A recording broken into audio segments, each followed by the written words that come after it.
The Incredibles genuinely surprised me. I've been going back recently and watching a bunch of Pixar movies and was excited when I got around to The Incredibles, but I had not remembered how good this movie was. And watching it as an adult, there are so many things that were unnoticed as a kid.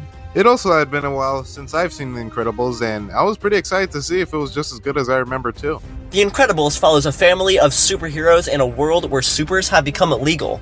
But Bob, aka Mr. Incredible, wanting to relive his glory days, gets assigned a secret mission to get back into the action once again. I really love the way they started the movie with the different superhero interviews. It's a cool way to introduce us not only to the main characters, but like the whole concept of the world and story. And the rest of the opening scene doesn't really disappoint either. The whole train rescue scene and the Bon Voyage scene was really awesome. This also reminded me how dark The Incredibles actually is. This has to be the only time I've seen a suicide attempt in a kids movie. But I'm glad Pixar didn't hold back with the storytelling, and was able to tell a mature story for both kids and adults. And the action never stops. There are so many incredible action scenes. My favorites have to be when Bob was fighting the Omnidroid for the first time. The way that he literally gets to stab itself was so cool. And the scene where Dash is fighting the soldiers while running on water, and the final fight scene where the whole family fights together with Frozone, they're just phenomenal. I've been noticing with these Pixar movies that their writing is probably their best feature. Every scene feels important and a good way to progress the plot, and again with so many dark and chilling scenes. That part where you just hear Bob sobbing in the background after thinking his whole family was just murdered had me sitting there in shock.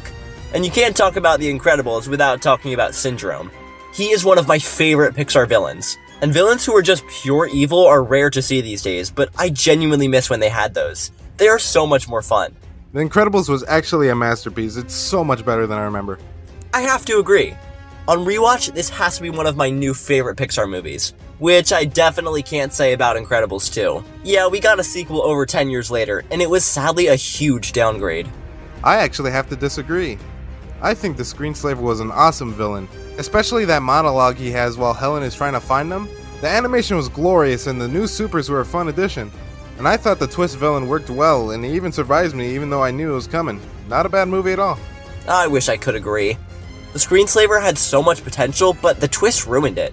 It was predictable and had bad motives. The story wasn't nearly as mature, and the new supers felt way too cartoony. But honestly, I can't wait for The Incredibles 3. I think the franchise still has so much potential, and I can't wait to see where they go next. What do you think? What are your thoughts on the Incredibles movies? Let us know in the comments.